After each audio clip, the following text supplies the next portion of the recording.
Halo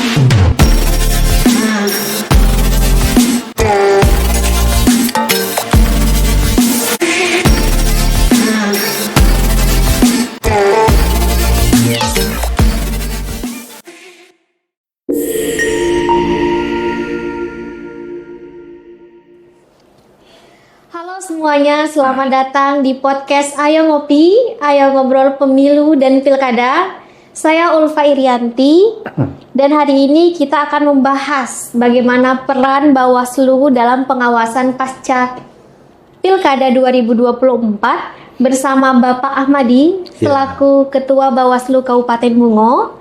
Senang kali Pak bisa menghadirkan Bapak di episode kali ini. Ya, terima kasih. Di mana episode kali ini kita akan membahas bagaimana sih peran Bawaslu dalam pengawasan pasca Pilkada 2024. Adapun yang akan dibahas pada episode kali ini, yang pertama apa sih kegiatan Bawaslu, kemudian bagaimana sih peran Bawaslu pasca Pemilu dan Pilkada tahun 2024 ini. Oke, teman-teman pemilih semuanya, siapkan dirimu untuk menyimak topik yang menarik ini. Jangan lupa teman-teman semua untuk follow, subscribe podcast Ayo Ngopi agar tidak ketinggalan episode-episode selanjutnya. Kamu juga bisa mengikuti media sosial kami yaitu KPU Kabupaten Bungo, baik website, Instagram, Facebook, YouTube, dan juga Twitter dari KPU Kabupaten Bungo untuk tidak ketinggalan update-updatean terbarunya. Oke, tanpa berlama-lama lagi, mari kita mulai episode hari ini, Bapak. Bagaimana Pak kabarnya? Alhamdulillah sehat. Alhamdulillah. Mbak Ulfa. Baik Pak, izin saya untuk bertanya Pak. Untuk pertanyaan pertama, saya ingin bertanya sih Pak, bagaimana sih perjalanan karir seorang Bapak Ahmadi ini sebagai penyelenggara pemilu hingga menjadi Ketua Bawaslu Kabupaten Bungo ini Pak? Baik, terima kasih Mbak Ulfa. Assalamualaikum warahmatullahi wabarakatuh. Baik sahabat Ayo Ngopi, apa Mbak ya? Ngobrol pemilu dan pilkada. Ayo ngopi ya, kita ngopi dulu Mbak ya sebelum menjawab ya. Iya Pak. Kerongkongan agak lega ya Pak. Memang luar biasa nih kopi KPU ini ya. Iya Pak, kopi Jambi Pak. Baik, terima kasih Mbak Ulfa. Yang pertama, mungkin saya sangat terima kasih sekali kepada KPU yang sudah mengundang kita sebagai anggaplah narsum di podcast Ayo Ngopi KPU Kabupaten Bungo. Sebenarnya sudah berapa kali kita belum ada hal rintang. Nah, jadi itu Mbak. Jadi kegiatan kita walaupun di non tahapan ini kita tetap ada kesibukan ya. Alhamdulillah kali ini kita sempat untuk ngopi di KPU. Baik Mbak Ulfa, kalau untuk perkenalan singkat, nama saya Ahmadi, masih SPDI ya. Nah, karena dulu SPDI ya, Sarjana Pendidikan Islam. Kemudian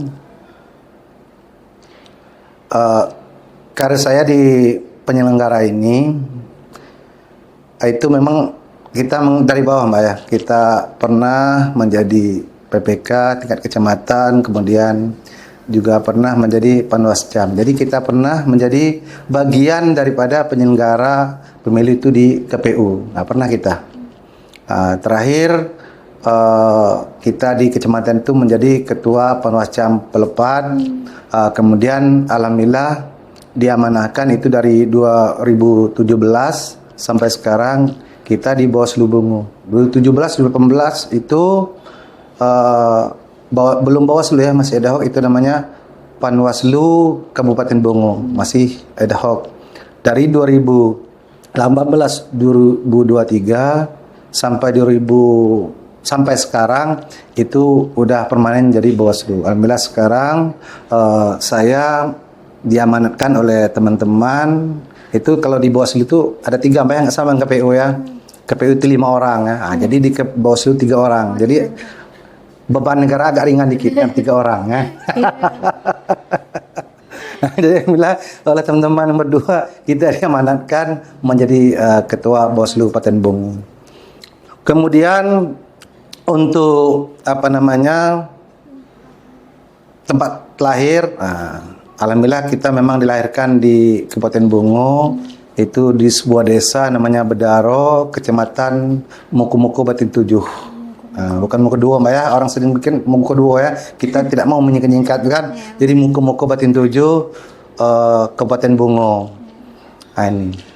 Jadi insya Allah karena kita memang dibesarkan di Bungo, banyak dikit kita memang menguasai daerah Bungo ini kan.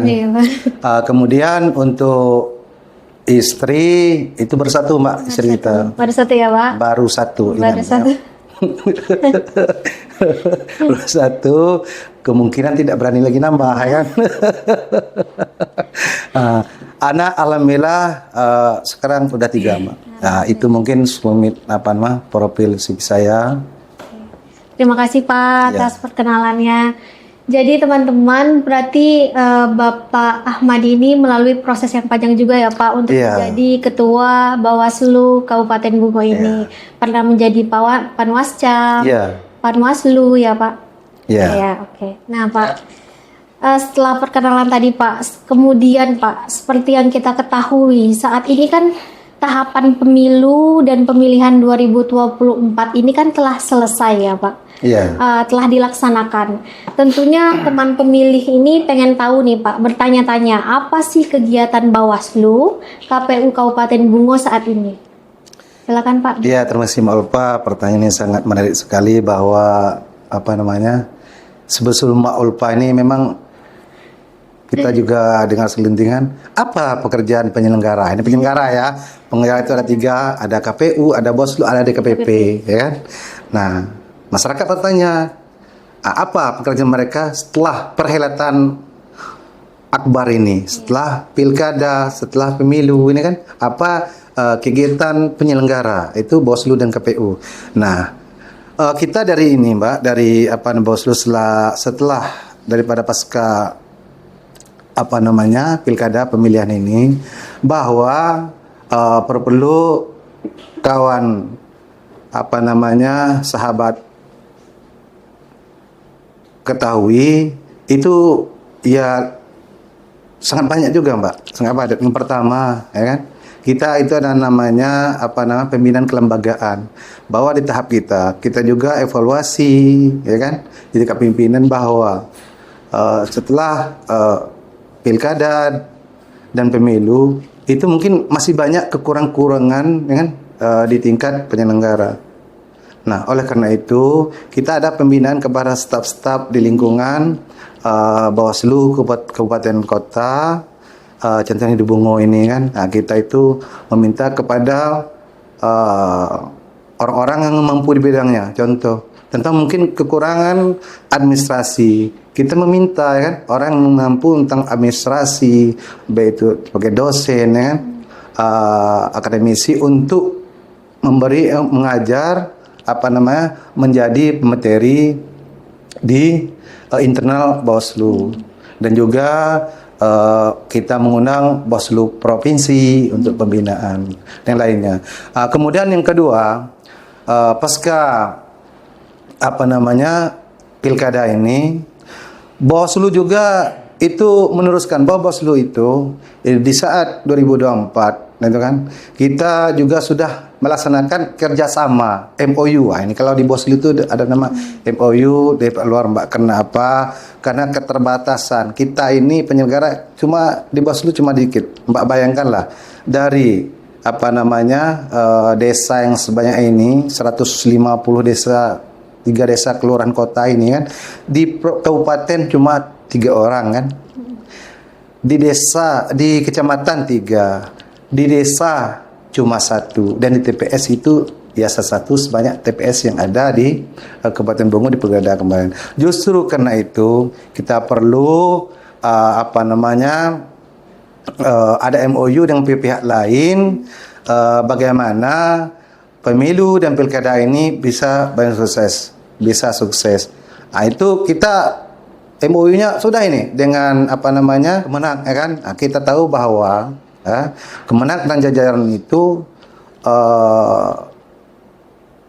mereka adalah sebagai penceramah, pengkhutbah. Ya. Nah, kita lakukan ya, kita selipkan meminta MOU dengan Kemenak Kabupaten Bungo, kita meminta mereka di dalam khutbah, dalam ceramah itu adanya membahas tentang pendidikan pemilu, bagaimana ya kan seorang pemilih itu yang baik dan bagus dan demokrasi itu. Nah, jadi itu Mbak sudah kita lakukan itu pertama. Yang kedua juga kita dengan Saka Adiaksa dengan Pramuka. Jadi Bawaslu itu Mbak itu sudah ada Saka Adiaksa namanya, itu bagian Pramuka.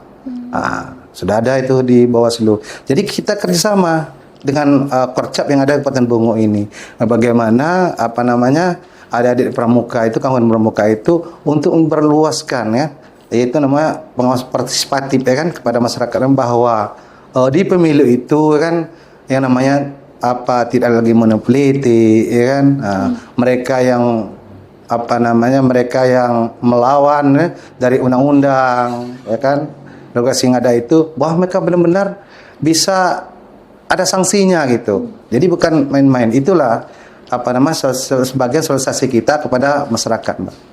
Oke, baik, terima kasih Pak. Ternyata teman-teman pemilih pasca pemilu dan pemilihan ini, ternyata Bawaslu ini memiliki banyak sekali kegiatan-kegiatan yang ada di Bawaslu Kabupaten Bungo ini. Yang pertama ada pembinaan internal, seperti kata Bapak Ahmadi, yang kemudian ada sosialisasi ya Pak. Kemudian juga ada kerjasama atau MOU dengan pihak-pihak seperti Kemenak, Pramuka juga ya Pak di bidang Pramuka. Kemudian dengan kampus, saya lupa kampus kita juga sudah MOU ini semua kampus kan yang ada di Kabupaten Bungo, Mbak. Dan satu lagi, kita potong Mbak. Iya, Pak. Kadang-kadang lupa nih kan. Iya Pak, silakan Pak. Itu ke sekolah-sekolah, bahwa itu adalah pemilih pemula ya kan. Nah, mereka yang kelas 3 sekarang kan itu udah umur 17 ya kan. Iya. Udah umur 17 kan. Mereka mempunyai hak pilih nanti untuk memilih di 2029 ya. Ya. Oke, berarti ada sosialisasi juga di sekolah-sekolah ya Pak. Iya. Berarti banyak sekali ya Pak kegiatan yang ada di Bawaslu Kabupaten Bungo. Iya, lumayan Mbak. Oke. Kemudian Pak, seperti yang kita ketahui juga nih Pak, kemarin KPU Kabupaten Bungo tepatnya di Kabupaten Bungo merupakan satu-satunya kabupaten di Provinsi Jambi yang mengadakan pemungutan suara ulang. Ya betul Pak? Iya betul, yang PSU. Kemudian bagaimana nih Bapak Ahmadi selaku Ketua Bawaslu Kabupaten Bungo dalam menyikapi hal ini Pak? Baik, terima kasih Mbak. Sebenarnya adanya PSU itu tanyanya demokrasi berjalan ya. Wajar sah saja kan. Berarti masyarakat Kabupaten Bungo itu sudah pintar, sudah melek ya kan. Jadi itu bukan suatu aib bagi penyelenggara, tapi itulah tandanya kita sudah demokrasi berjalan ya kan. Kenapa saya bilang seperti itu ya kan? Nah ini saya bilang tadi bahwa penyelenggara itu kita kan hierarki, itu dari bos penyelenggara itu KPU atau Bawaslu, pusat, provinsi, kabupaten, kecamatan, desa, kelurahan, dan TPS. Nah, dengan adanya PSU itu, berarti kita ada kesalahan-kesalahan mungkin yang dilaksanakan oleh sebagian dari penyelenggara kita. Nah, ini Mbak, yang perlu sekarang ini kita selalu mensosialisasikan tentang regulasi dan undang-undang tentang pemilu dan pilkada ini kepada masyarakat, memberi pengertian kepada mereka, baik itu pada penyelenggara ya kan. Jadi kadang-kadang kesalahan itu bukan semata-mata hanya penyelenggara kan. Kadang-kadang itu peserta ya kan. Peserta mana peserta? Ada partai politik ya kan. Kalau di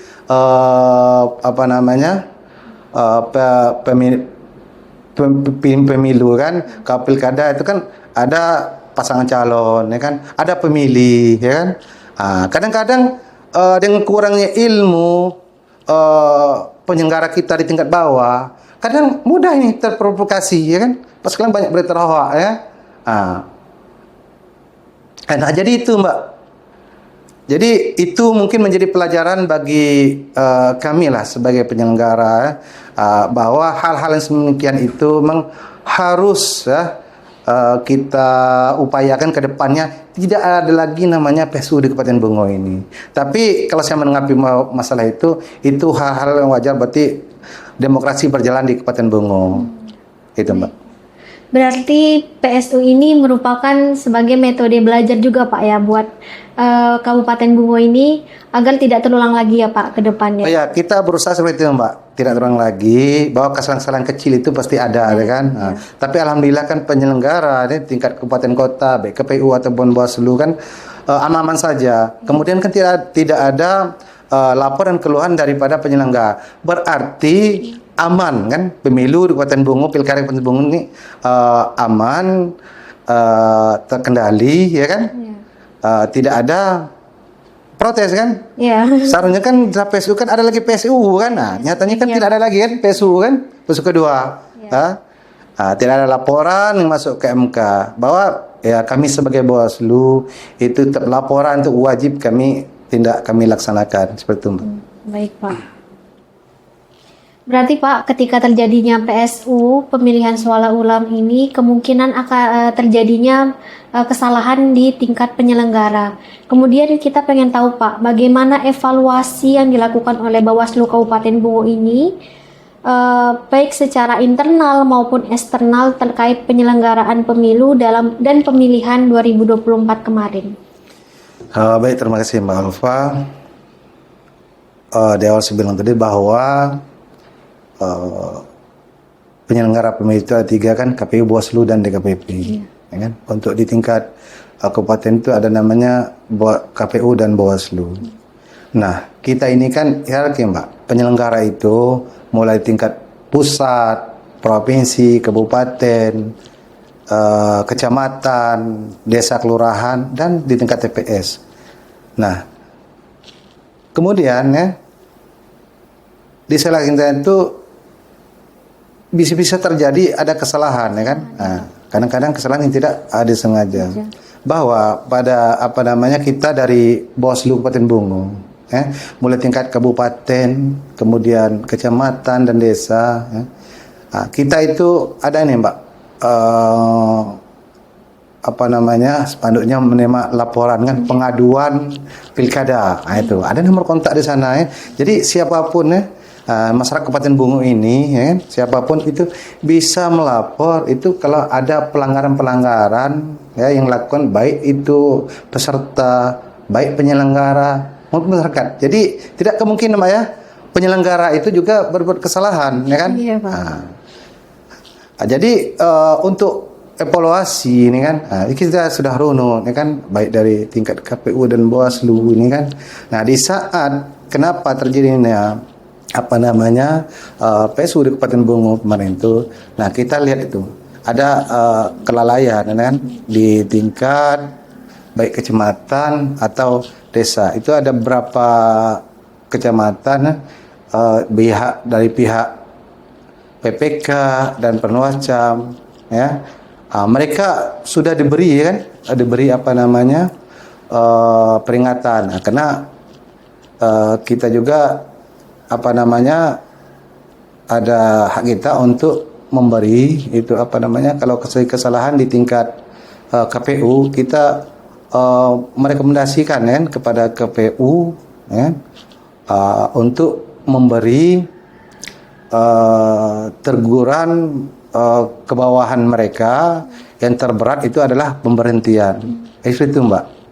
Jadi di sanalah kesalahan itu telah kita kursi ditemukan itu tingkat penyelenggara kabupaten dan desa. Jadi luar biasa sekali ya Pak, pengawasan dari Bawaslu Kabupaten Bungo ini dalam menanggulangi pelanggaran yang terjadi. Oke, Pak, mari kita rehat sejenak. Mari kita ngopi dulu Pak. Oke, ngopi, ngobrol pemilu dan pilkada.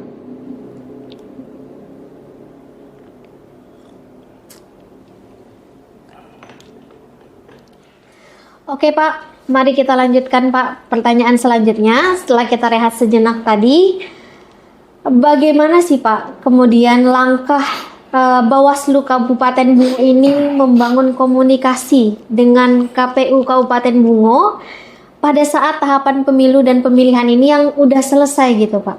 Silakan Pak. Wah ini Mbak yang sulit kita jawab ini kan.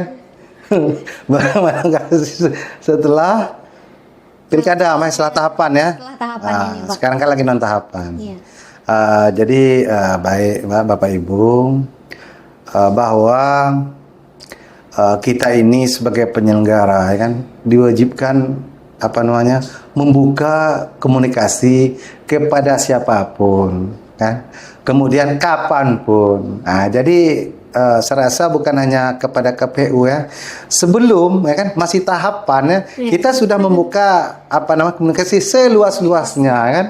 Nah itu dalam tekanan ya kan, baik dari luar dari dalam mungkin kan, kita sudah menjalankan komunikasi. Alhamdulillah Bawaslu, Kabupaten Bungo dan KPU, nah itu tidak ada permasalahan ya. Kalau saya ada pun dikit-dikit itu sudah biasa sebagai penyelenggara. Bahwa Mbak pada kuncinya, pada intinya ya, kita jangan istilahnya mengambil lahan teman, itu kan sesuai dengan relasi, sesuai dengan PKPU, Perbawaslu, undang-undang kan. Kita harus tetap menjalankan tugas hak kita masing-masing ya. KPU berjalan di kewajiban mereka ya kan. Bawaslu tetap berpijak dengan undang-undang dengan mengawasi ke KPU. Jadi insya Allah Mbak, kalau kita tidak mengambil hak teman, hak orang, insya Allah aman komunikasinya. Jangan sampai ini hak KPU diambil Bawaslu, kan jadi masalah kan. Coba kalau Mbak punya duit saya ambil, kan jadi masalah kan. Jadi itu Mbak. Jadi bukan ya kepada KPU saja, bahwa Bawaslu itu tetap menjalankan silaturahmi ya, kepada partai politik ya kan, kepada pokoknya yang inilah yang tergabung dengan penyelenggara pemilu ya, tetap menjaga komunikasi Mbak. Nah, itu kan dalam Islam kan wajib juga Mbak ya, bersilaturahmi ya kan, tidak baik. 3 hari memutuskan bisa tidak baik jadi kan. Iya, makasih. Berarti saling menjaga dan memahami hak masing-masing ya Pak ya. Iya, itu tugas kita. Apalagi ditambah satu lagi Mbak. Iya, Pak. Nah, kita ini sebenarnya mungkin lebih di atas sedikit dari KPU nih kan. Iya. Kita mengawasi kan, awas ya kan. Kalau salah ambil tindakan, bisa kita untuk mengangkat mereka. Iya. Oke. Jadi saling menjaga aja ya Pak, saling komunikasi, terjalin dengan baik gitu. Nah, baik Pak, saya juga mau nanya lagi nih Pak. Ya Mbak, masalah. Di era ini Pak kan, di era yang serba digitalisasi gini Pak, saat ini ya Pak. Pada pemilu dan pemilihan tahun 2024 kemarin, saya mau nanya, menurut Bapak, Pak Ahmadi, selaku Ketua Bawaslu Kabupaten Bungo, bagaimana peran masyarakat Kabupaten Bungo ini dalam mendukung upaya Bawaslu dalam menguasai seluruh tahapan pemilu dan pemilihan ini, Pak? Kalau untuk masyarakat Bungo ya, saya acap jempol ya. Itu sangat luar biasa ya. Apalagi di media sosial ya kan. Nah, ini juga menjadi petunjuk ya, informasi awal bagi kita. Jadi masyarakat Bungo misal contoh ya kan, di sana mungkin ada kampanye yang tanpa izin ya kan, tidak sesuai prosedur, adanya money politik ya kan. Di post ya kan di media sosial. Nah, ini menjadi informasi awal bagi kita untuk kita tindak lanjuti, kita selidiki ya kan, kita proses ya kan. Apakah mereka memang menyalahi aturan atau tidak. Jadi tidak langsung Mbak ya.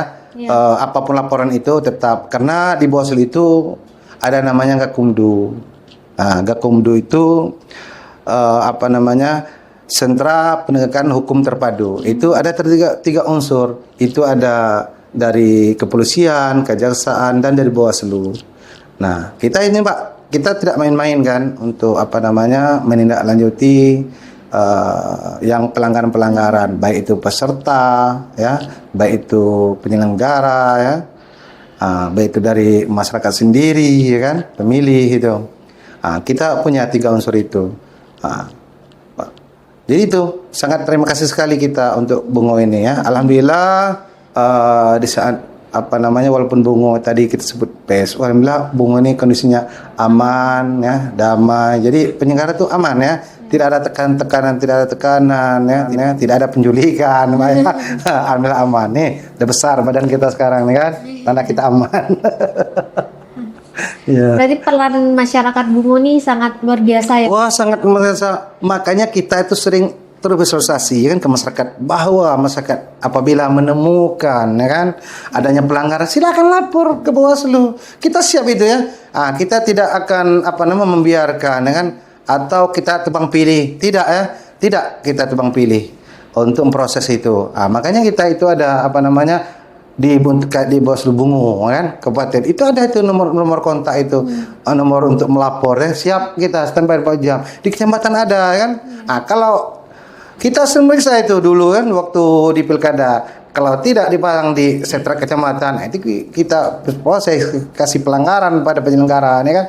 Jadi itu kita sangat terbuka sekali Mbak. Jadi tidak ada lah yang di masyarakat sebagai masyarakat bahwa mereka bilang bahwa penyelenggara itu tidak transparan. Tidak, semua transparan Mbak. Apalagi di era digitalisasi ini kan, tidak ada yang bisa kita sembunyikan, baik KPU, Bawaslu kan transparan ya kan.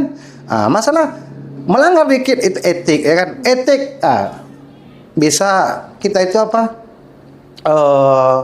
diberhentikan itu Mbak, terparahnya kan, bisa peringatan ya kan. Jadi itu insya Allah lah. Jadi masyarakat itu harus yakin kepada penyelenggara bahwa penyelenggara ini juga di saat seleksi ya tidak main-main juga Mbak. Jadi tidak mungkin kan, karena ada juga sumpahan janji itu. Baik Pak. Berarti ketika pelanggaran terjadi, Bawaslu itu sangat terbuka untuk menerima masukan dari masyarakat dan segera dihadapin ya Pak. Wah jelas Mbak, kenapa ada sanksi bagi kita kan? Ini jadi bukannya tidak ada sanksi kalau kita tidak ada misalnya laporan, tidak kita lanjuti, misalnya ada temuan kita tidak lanjuti, itu wajib itu Mbak kita tindak lanjuti ya. Ada sanksi bagi kita kalau tidak melanjuti. Jadi kalau ada pelanggaran segera lapor Bawaslu ya. Wah segera Mbak. Tapi kalau pelanggaran Mbak diputusin pacar nggak bisa lapor kita ya. Terkait pemilu. Kita bukan mengadili cinta ini. Baik Pak. Baik, kita beralih Pak. Bagaimana nih Pak kesiapan dari Bawaslu Kabupaten Bungo ini pada pengawasan terkait pemilu dan pemilihan yang akan datang, yang kedepannya gitu, yang akan terjadi gitu. Bagaimana? Ya untuk ke depan itu tadi kita mulai sekarang nih, pemilihan masih jauh kan. Yang 6 tahapan Mbak ya. Yang pertama itu tadi kita banyak sosialisasi itu kan ke masyarakat luar seperti kampus, sekolah ya. Kemudian tadi melalui MOU kita minta masyarakat untuk bersosialisasi kepada halayak ramai. Kemudian yang kedua di KPU itu kan ada namanya PDPB itu kan, pengawasan pemilih berkelanjutan kan, daftar pemilih berkelanjutan.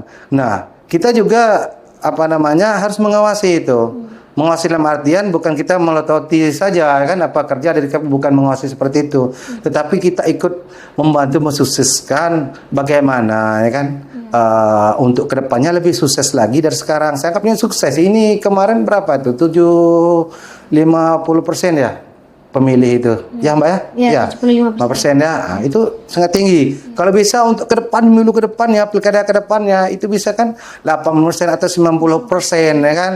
Nah ini yang kita lakukan biar masyarakat melek kan, bagaimana mereka itu berangkat untuk memilih itu tidak ada paksaan, tidak ada karena ada iming-iming ya kan.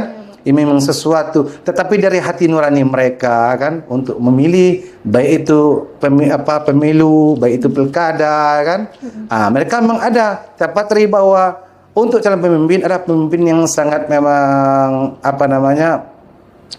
yang bagus dan memang sangat yang bisa memimpin lah yang dipilih. Jadi tidak ada mereka itu berangkat untuk pergi memilih itu karena adanya iming-iming atau rayuan. Jadi itu Mbak yang kita sosialisasikan kepada masyarakat, bagaimana kesadaran mereka sendiri untuk berangkat ke TPS. Jadi seperti itu Mbak. Baik, berarti Bawaslu tantangan yang akan datangnya adalah bagaimana mensosialisasikan ya Pak kepada masyarakat agar datang ke TPS dan meningkatkan partisipasi masyarakat untuk pemilu yang akan datang. Oh iya Mbak, itu sudah tugas kita ya. Jadi itu kerja kita. Jadi itu bagian daripada kerja Bawaslu selain selain tahapan ini non tahapan. Yang kedua itu mengawasi ini kan. Kemungkinan masih ada yang meninggal, yang sudah pindah, masuk kan di data dan pendataan di KPU itu kan. Karena ya hal-hal demikian itu harus cepat ya. Kita atasi bagaimana solusinya kan. Itu Mbak. Baik Pak. Baik, terima kasih Pak atas kesempatannya. Tadi merupakan pertanyaan terakhir. Baik, persilakan saya untuk mengizinkan Bapak untuk menyampaikan closing statement-nya. Ya, terima kasih Mbak Ulfa. Baik, sebagai penutup, saya mengajak semua pihak untuk bersama kita bisa menjaga demokrasi ini. Kemudian juga ada pesan moral saya ingin disampaikan beberapa hari yang lalu oleh Pak Puadi, Bawaslu Republik Indonesia, anggota Bawaslu Republik Indonesia, menyampaikan kualitas demokrasi ini diukur bukan hanya dari siapa yang menggunakannya, tetapi dari seberapa proses hukum yang dijalani. Ya, terima kasih. Baik, terima kasih Bapak. Terima kasih banyak atas waktunya dan sharing yang luar biasa ini Bapak Ahmadi. Ya, semoga apa yang disampaikan bisa menambah wawasan dan pengetahuan terkait pemilu dan pilkada untuk teman-teman pemilih dan kita semua. Jangan lupa untuk terus ikuti podcast KPU Bungo Ayo Ngopi ini dan nantikan episode-episode menarik lainnya. Jangan lupa Sobat Pemilih untuk like, subscribe, komen, dan share channel YouTube KPU Kabupaten Bungo ini agar tidak ketinggalan postingan-postingan seru lainnya. Sampai jumpa di lain kesempatan. Wassalamualaikum warahmatullahi wabarakatuh.